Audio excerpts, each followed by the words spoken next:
guys, welcome back to my YouTube channel, and in this video we gonna compute the Mann-Whitney or you can say U-test. This question came in Feb 2021. So if you hadn't subscribed my channel till yet, please subscribe it now. Guys, इस video में हम आपका Mann-Whitney U-test करेंगे। ये आपका फरवरी 2021 के exam paper में आ रखा है। तो अगर आपको Mann-Whitney U-test नहीं आता है और अगर आता है तो भी एक बार आंसर क्रॉस चेक करने के लिए इस वीडियो को पूरा और एंड तक जरूर देखें। So let's get started.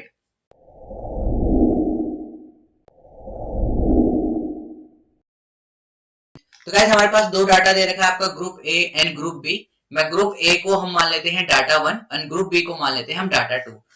तो मैं क्या करता हूं, इस data 1 that is group A and group B that is data 2 को मैं यहाँ पर टेबुलेशन फॉर्म में लिख लेता हूं।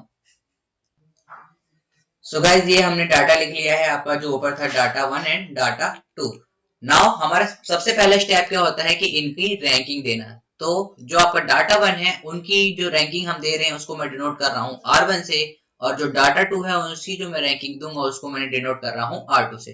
तो रैंकिंग आपको पता है, रैंकिंग आपकी किसी भी ऑर्डर में हो सकती है, असेंडिंग में भी एंड डिसेंडिंग में भी। It's up to on you guys, right. मैं असेंडिंग प्रेफर करता हूँ इसलिए हम इसको असेंडिंग से रैंकिंग देंगे। सो इनकी रैंकिंग सिस्टम मैं लिख देता हूँ। इसमें मैन-विटनी यू टेस्ट में सबसे बड़ी देखने वाली चीज ये है कि जब भी आप रैंकिंग दें गाइस तो डाटा 1 प्लस डाटा 2 दोनों को कंबाइन करें, राइट। ऐसा नहीं कि आपको डाटा 1 में सेपरेट रैंकिंग देनी है और डाटा 2 में सेपरेट। ये मैं आपको पहले भी बता चुका हूं और दोबारा बता रहा हूं। Mann Whitney U test Kendall tau और स्पीयरमैन से सिर्फ इसलिए ही डिफरेंट है बिकॉज उसमें हम क्या करते हैं, सेपरेट रैंकिंग देते हैं। यहाँ पर हमें क्या करना है, हमें इस डाटा 1 को और डाटा 2 दोनों को कंबाइन करके रैंकिंग देनी है। लाइक मैं आपको दिखा देता हूँ, हमारे पास सबसे छोटा क्या है 7 की रैंकिंग हम देंगे फर्स्ट। नाउ उससे बड़ा क्या है हमारे पास 8। अब आप देख रहे होंगे मैंने डाटा को चेंज कर दिया, राइट। जहां पर हमारा 8 आ रहा है उसको हम रैंकिंग देंगे 2। तो हमें ये नहीं देखना कि डाटा 1 है डाटा 2, हमें कंबाइन करके इसको रैंकिंग देनी है, राइट। सो इसी तरीके से मैं यहाँ पर रैंकिंग लिख देता हूं, आप लोग क्रॉस चेक कर लीजिएगा। सो गाइस ये हमने क्या कर दी है, इनकी रैंकिंग दे दी है कौन से ऑर्डर में, असेंडिंग ऑर्डर में। नाउ हमारा सेकंड स्टेप क्या होता है कि इन सबका समेशन कर लेना, that is summation of R1। That is हमें समेशन कर लेना है 1 + 4 + 5 एंड सो ऑन। तो जब आप इसका समेशन करेंगे तो आपके पास वैल्यू आ जाएगी 93। Same summation of R2, right, that is 3 + 2 + 12 and so on. जब आप इसका समेशन करेंगे तो ये आपके पास आ जाएगा 117। नाउ गाइस क्वेश्चन को आप आगे भी प्रोसीड कर सकते हैं, लेकिन क्या हमने रैंकिंग सही दी है या गलत, इसको भी क्रॉस चेक हम कर सकते हैं। मैंने आपको बता भी रखा है। तो एक बार देखते हैं कि इसे क्रॉस चेक कैसे करते हैं। क्रॉस चेक किसका, आपका रैंकिंग के लिए। बिकॉज अगर आप सपोज करो रैंकिंग को क्रॉस चेक नहीं करते हो, फिर बाद में जाके आपकी यू की वैल्यू गलत आती है तो वो पूरा क्वेश्चन आपका गलत हो जाता है। इसलिए हम क्या करते हैं कि क्रॉस चेक हम रैंकिंग की पहले ही कर लेते हैं ताकि हमें यही पता चल जाए कि कोई हमने मिस्टेक करी है या नहीं। नाउ क्रॉस चेक रैंकिंग कैसे करते हैं, आपको सिर्फ इस आइडेंटिटी को याद रखना है, that is summation of R1 + R2 equals to n + 1/2, where जो आपका n है वो क्या रिप्रेजेंट कर रहा है, total number of terms, right, total number of terms. Now summation of R1 की वैल्यू कितनी है आपके पास 93 प्लस समेशन ऑफ R2 की वैल्यू कितनी है 117।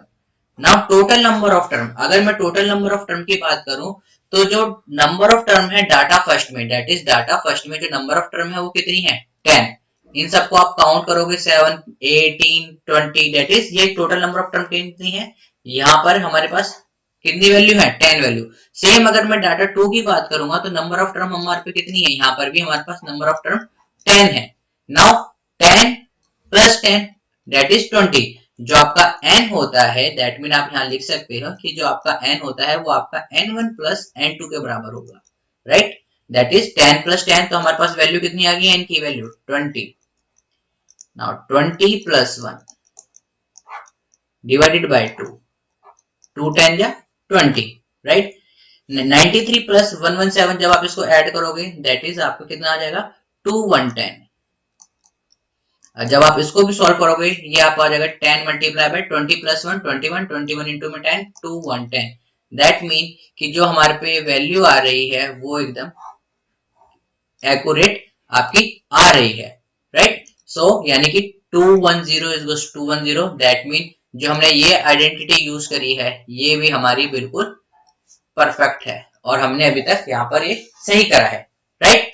ना हमारी रैंकिंग, इससे पता चलता है कि हमारी जो रैंकिंग है अभी तक अलॉट जो करी है वो आपकी सही है।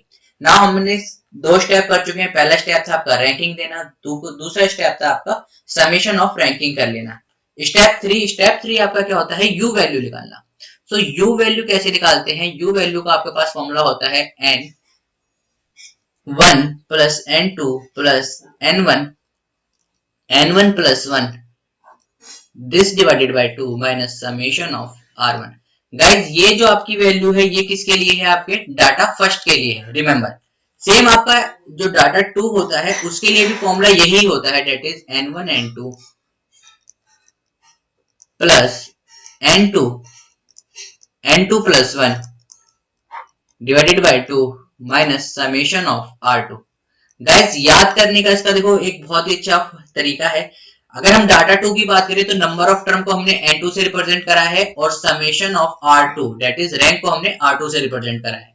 नंबर ऑफ टर्म अगर मैं डाटा 1 की बात करूं n1 और r1 से, सिर्फ यही अगर आप देखोगे फॉर्मूले में कोई चेंज नहीं है। यहाँ पर n1 n2 है, ये आपका n1 n2 है, यहाँ पर आपका चेंज आ रहा है, यहाँ n1 है, यहाँ आपका n2 है, दैट्स इट।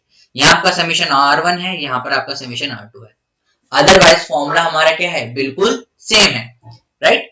u यहाँ पर है, यहाँ पर भी u है, तो u की दो वैल्यू नहीं हो सकती, इसलिए हम इसे लिख लेते हैं u डैश, या फिर आप इसको u डैश लिख सकते हो, it's up to on you, right. Now u is equal to n1 की वैल्यू आपके पास 10 है, राइट। n1 की वैल्यू आपके पास 10 है एंड n2 की वैल्यू भी कितनी है आपके पास 10। तो वैल्यू पुट करते हैं n1 इंटू में n2 प्लस, सो n1 की वैल्यू कितनी है हमारे पास 10, 10 plus 1 that is 11 divided by 2 minus summation of r1। Summation of r1 की हमारे पास वैल्यू कितनी आ रही है, दैट इज 93। 93 2 1 जा एंड 2 5 जा 10, u is equals to 10 10 जा 100 प्लस 11 5 जा 55 माइनस 93। जब आप इसको सॉल्व करोगे तो u की आपके पास वैल्यू आ जाएगी दैट इज 62। तो हमारे पास u की वैल्यू आ चुकी है 62। इसी तरीके से हम u की वैल्यू u डैश की वैल्यू निकाल लेंगे। u dash is equal to 10 multiply by 10 plus 10 same आपका 10 plus 1 11 this divided by 2 minus summation of r2। r2 की वैल्यू हमारे पास कितनी है 117, that is 117। u dash is equal to 10 into में 10 100 2 1 जा एंड 2 5 जा अगेन 5 इंटू में 11 55 माइनस 117। जब गाइस आप इसको सॉल्व करोगे तो u डैश की आपके पास वैल्यू आ जाएगी दैट इज 38। तो हमारे पास u डैश की वैल्यू आ चुकी है 38। नाउ हमारे पास दो वैल्यू है, राइट। एक u इज इक्वल टू 62 और u dash is equal to 38। Now guys मैंने आपको बताया था इस क्वेश्चन में कैच क्या है, हमें कौन सी वैल्यू चूज करनी है, 62 चूज करें या फिर 38। तो गाइस मैंने आपको बता रखा है हम वो वैल्यू चूज करते हैं इन दोनों में से जो कि छोटी होती है। सो इस वैल्यू और इस वैल्यू में से आपकी छोटी वैल्यू कौन सी है 38, यानी कि u की वैल्यू हमारे पास क्या आ गई है 38। This is the right answer of this question. Now guys हम कैसे मान लें कि जो हमने 62 और 38 निकाली ये सही है या गलत है, इसको भी हम क्रॉस चेक कर सकते हैं। कैसे क्रॉस चेक करना है वो मैं आपको दिखाता हूं। क्रॉस चेक किस चीज के लिए, आपका u वैल्यू के लिए, राइट। सो u वैल्यू के लिए अगर हम क्रॉस चेक करें तो इस आइडेंटिटी को आपको याद रखना है, u plus u dash is equal to n1 into में n2। u की वैल्यू आपके पास कितनी है अगर हम देखें, u की वैल्यू आपके पास है 62 एंड u डैश की वैल्यू है 38, that is 62 plus 38 is equals to n1 into n2 that is 10 multiply by 10, this is equals to 100 and this is equals to 100। That mean आपका 100 इक्वल्स टू 100 आ रहा है, that is left hand side right hand side के बराबर आ रही है, और हमारी ये आइडेंटिटी परफेक्ट है, यानी कि ये भी करेक्ट है हमारी। सो जो हमारा आंसर है वो भी हमारा करेक्ट है। गाइस ये क्वेश्चन आपका सबसे इजी है। सबसे इजी क्यों है? क्योंकि आप जब इस आइडेंटिटी को लगाते हो, राइट, आपको एग्जामिनर की जरूरत नहीं है, आपको खुद आपको पता है कि अगर मेरी ये आइडेंटिटी परफेक्ट बैठ रही है, दैट मीन मेरा आंसर क्या है, ठीक है। तो ये एक ऐसा क्वेश्चन है जिसको आप करने के साथ ही बता सकते हैं कि आपने सही करा है या गलत करा है। अगर आपकी ये आइडेंटिटी सही बैठ रही है, जैसे इस क्वेश्चन में हम बात करें 100 इक्वल्स टू 100 आ रहा है, दैट मीन हमारा जो आंसर है वो बिल्कुल परफेक्ट है, राइट। सो गाइज ये था आपका मैन विटनी यू टेस्ट। ये आपका क्वेश्चन आपका 6 मार्क्स में आ रखा था। नाउ देखते हैं कि आपने कितने कितने स्टेप्स में आपके कितने कितने मार्क्स कट सकते हैं, या फिर आपने क्या क्या करा होगा। तो गाइज सेम है, अगर आपने रैंकिंग यहां तक ठीक करा है, रैंक दी है, आपके 1 मार्क्स पक्का है, राइट। क्रॉस चेक का अगर आप करते हैं नहीं करते हैं उसका कोई मतलब नहीं है, राइट। ये आपको लाइक एक तरह से आप एक इंप्रेशन डाल सकते हैं अगर आप क्रॉस चेक करके दिखा रहे हैं, अदरवाइज उसमें नीड नहीं है, ये सिर्फ आपके लिए होता है।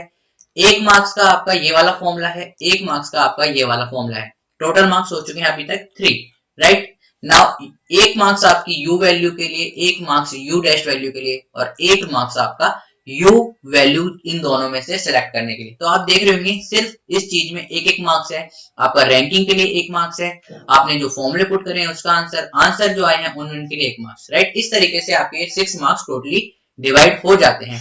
लेकिन स्टिल अगर आपने क्वेश्चन पूरा परफेक्ट एज इट इज करा है जैसे मैंने बताया है, स्टिल देयर इज चांस कि एग्जामिनर आपको 5 या 5.5 दे, राइट। सो नाउ हमारा फोकस था टोटल 6 मार्क्स पे कैसे लाने के लिए। तो गाइज मैंने आपको बताया था कि अगर इस क्वेश्चन को करने के बाद आप ये जो क्रॉस चेक वाला पोर्शन है ये आप दोबारा दिखाते हैं, राइट, दैट मीन कि एग्जामिनर को पता चलता है कि आपके पास क्या है, एक डीप नॉलेज है इस क्वेश्चन के बारे में।